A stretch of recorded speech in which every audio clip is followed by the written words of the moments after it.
Okay. Tran is our federal program manager for this area. Hi, Tran. Morning. All right, wonderful. Well, we will get started with this office hours session then. We will hear from Tran on our topic area 7.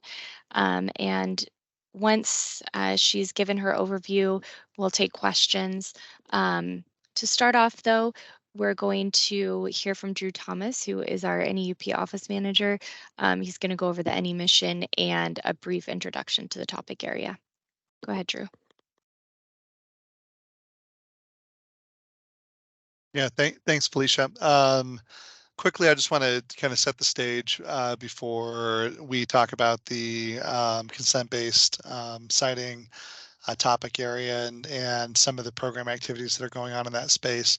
The CINR funding opportunity really focuses on the NE mission, and so any topic that addresses one of these 4 different bullet points, one of these 4 different areas of the mission, will be responsive to the funding opportunity. And what we're hoping to do today is to answer some questions so you can understand what that NE mission is, how the program that Tran leads is really trying to address that mission through the topic area and through the programs that all of them run on the DOE side, so you can get some ideas about what DOE has identified as priorities and where you might be able to propose your own ideas and your own concepts or things that have already been identified as a gap by the Office of Nuclear Energy. So the idea behind the NE mission, the goal of the Office of Nuclear Energy is to advance nuclear energy science and technology to meet the US's energy, environmental, and economic needs. That's done in 4 different ways: to keep the existing US nuclear reactors operating and open, deploying new nuclear reactors, securing and sustaining the nuclear fuel cycle, and expanding international nuclear energy cooperation. And there's a few things that sit outside of the mission area. They belong to other agencies or other departments within the government. Those things that are not of interest are things related to medical physics, nuclear fusion, nuclear forensics, and environmental management. And so with that, what I'd like to do is turn the time over to Tran to talk a little bit about what she does and any additional pieces of the program to discuss there, and then we'll open this up for a question and answer session. So go ahead, Tran, take it away. Thank you so much, Drew, for that introduction. Actually, quite a few of my team is here, and all of us here are, let's see here, there's Juan, Marissa, and Angelica, and we're all on the consent-based siting team within the Office of Integrated Waste Management. Please forgive us if we're like a little jet lagged or out of it. We had our program review meeting last week, and so a few of us traveled into DC for that and are trying to catch up on emails and things like that. And so we're really glad to have all of you here joining us on this office hour for topic area 7. So to extend Drew's introduction here, this specific topic area was proposed by our team to focus on the consent-based siting process toward finding a solution to the back end of the fuel cycle, mainly to find a solution to what do we do with all of this spent nuclear fuel now that it's sitting at various sites across the US. And so I'm not sure to what extent you all are familiar with this topic area 7, so I don't want to go too much into detail at the risk of repeating everything that's already on this slide here. But with this topic area 7 here, our team is putting out an open call for empirical research, looking at, broadly speaking, examining different or as different as possible, different understandings on public engagement within the context of consent-based siting, excuse me. But before that, I'd love to give the consent-based siting team a quick moment to introduce themselves if they would like. I forgot to introduce myself. I'm Tran. I'm a social scientist, one of 3 on our consent-based citing team. And in addition to my background in psychology, I predominantly oversee our efforts on the development of various tools that we are using to engage the public, broadly speaking. And I'm so sorry to put my team on the spot, but if Marissa, Angelica, and Juan would like to introduce themselves, I would be very glad to give them this opportunity to say hi. Hi, hello everyone. My name is Marissa Bell. Thank you, Tran, for allowing us the opportunity to introduce ourselves. So I'm also one of the 3 social scientists. My background is in human geography, science and technology studies, and environmental justice. So I lead a lot of our environmental justice work and social science work that has ties to community engagement and procedural justice. So happy to field any questions later on. Angelica?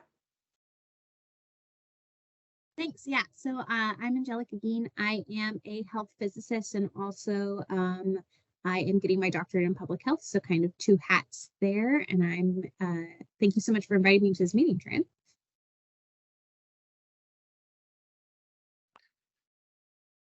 So I guess I'll go. Good morning. My name is Juan Uribe. I'm also a senior program manager here at DOE, working with this fabulous and talented team, and then just happy to be here and help out in any way I can. Thanks, everyone. And really, all of us here are really glad to take any questions that anyone may have regarding this topic area 7. So, Drew, if it's all right, I just wanted to go ahead and open the floor for questions. Yeah, let's go ahead and do that. And I do have one question. Do you, for resources on what current program activities there are, I know that you all had a recent set of awards that went out. Where would people go to get more information about current program activities or current partnerships with universities that you're currently working with? Juan, would you like to take that question? I'm tossing it over to Juan because he's actually our federal manager for that funding opportunity announcement. Of course. So great question, Drew. Just a quick caveat, because they were just recently announced and they're still finalizing the procurement process and finalizing the cooperative agreements. We have been somewhat shy in updating or putting as much as we want on our website. As that finalizes and all the I's get dotted and the T's crossed. But the simple answer to your question is our website, and we can put it on the chat here, is always going to be up to date with the awardees and what each project is about, what they're doing, ways to get involved. Other than that, what we've had so far is just the public announcements of who the awardees are, their partners, and we also were able to issue a geographical map with the awardees and their partners, because for us it was very important to have both geographic diversity but also institutional diversity. So the limited communication material that we've been able to issue so far hopefully conveys that and should give enough information while we're able to publish some more. Okay. Thanks, Juan. And yeah, if you could put that in the chat, that would be fantastic. And we'll make sure that that's on the question and answer document that we release from these sessions to make sure that you all have those resources. And it sounds like, Juan, that's the place for all the other ongoing national lab activities too, kind of the one-stop shop then. Is that correct? So I'm somewhat confused when you say the other national lab activities, what you mean by that. But generally, anything that's consent-based citing that we want to highlight to the public will be there, and that includes activities where our national partners help us with products. Yep, that's what I meant. So okay, thank you. Excellent. Yep. And just to make sure I close the loop, Drew, the link is in the chat. Excellent. All right, we'll open up for questions here, and we do have this scheduled for a full 90 minutes, but we'll take take questions until we don't have any additional questions. Then we'll let you all go. And we'll loop back by email with any additional questions that come up. Charles Kelly, go ahead. Hi, I have several administrative questions. And the first one is, in the application, it says 2024 pre-application narrative, insert ID number. How do we find or create an ID number? Yeah, when you save the application, so go down to the very bottom of the application and hit save, it will automatically generate a tracking ID number at the top of the application. It will say like CFA-24-5, 5 numbers there. Great. The second question, are there guidelines regarding the hourly rates that can be paid to industrial partners? Not that I know of. So there is and Aaron, maybe you can jump in on this. I'm not 100% sure. Yeah, Drew, we can check in with Andrew Ford and get back and provide an answer on our Q&A.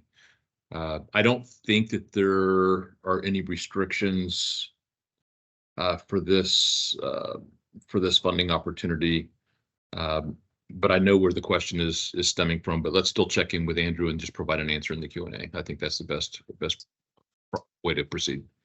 Yep. The only other limitation is that 20% of the budget, there's a limit on 20% of the budget going to non-university partners. Take that into account too. Yeah, thanks, John. And then a follow-up to that part of the question, if an application is otherwise acceptable, would it be rejected because the pay rates are too high?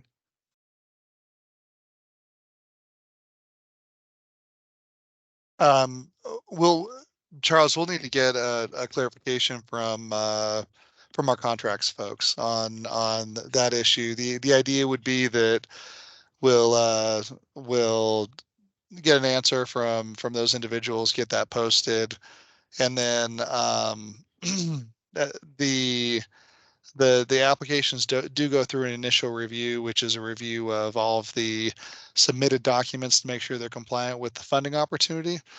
And then any detailed issues, from a financial standpoint, as long as they meet the requirements of the funding opportunity, are often negotiated. Juan mentioned, that they're kind of in this negotiation process for this other funding opportunity.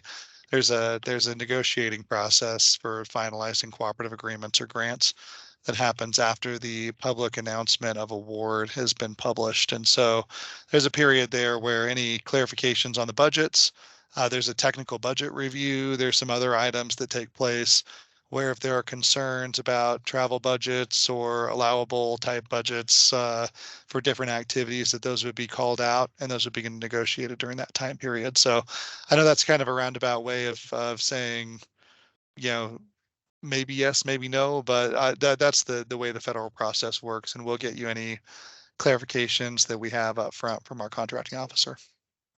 Great. The next question is, the application says all applications submitted must demonstrate a strong tie to the 4 mission priorities. I think those are the bullet points that you started with.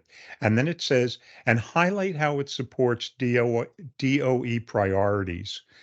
Does the priorities refer to those 4 bullet points, or does it refer to priorities that are explained someplace elsewhere? It refers to the 4 bullet points. So those are the 4 mission priorities that are called out specifically in the NE mission. So the topic areas and the information we're providing in these sessions is intended to give you an idea of where maybe some more specific technical topical areas are in those spaces, and to try to categorize those in some way. If an application really doesn't fit in any of the topic areas, there's a blue sky area, which is topic 13, which you could submit to as well. Okay, and then the last 2 questions are, when will decisions on the pre-applications be available? We expect that pre-application decisions will be made in the mid-October timeframe, and then full applications would be due at the end of December 20th. And then when will the decisions on the full applications be available? We anticipate, so these are all tentative dates, but we anticipate in the March to early April timeframe, 2024 is when the final decisions will be announced for awards for this funding opportunity. Thanks so much. And that's all the questions that I have. Okay. We'll keep this open for any other questions that we might have.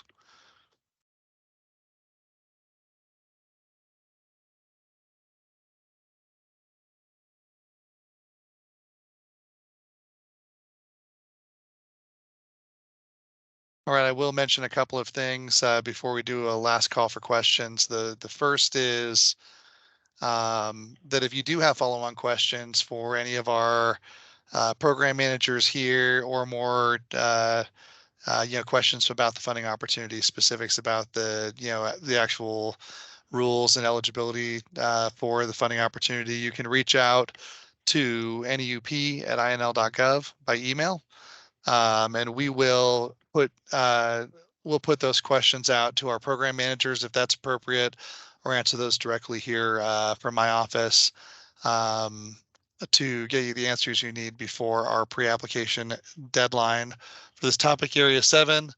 The deadline for applications is Wednesday, July 26th, here in a few weeks. So please reach out by email if you need, if you have any specific questions. So with that, we'll take a last call for questions. Looks like we have a small group for this specific area today.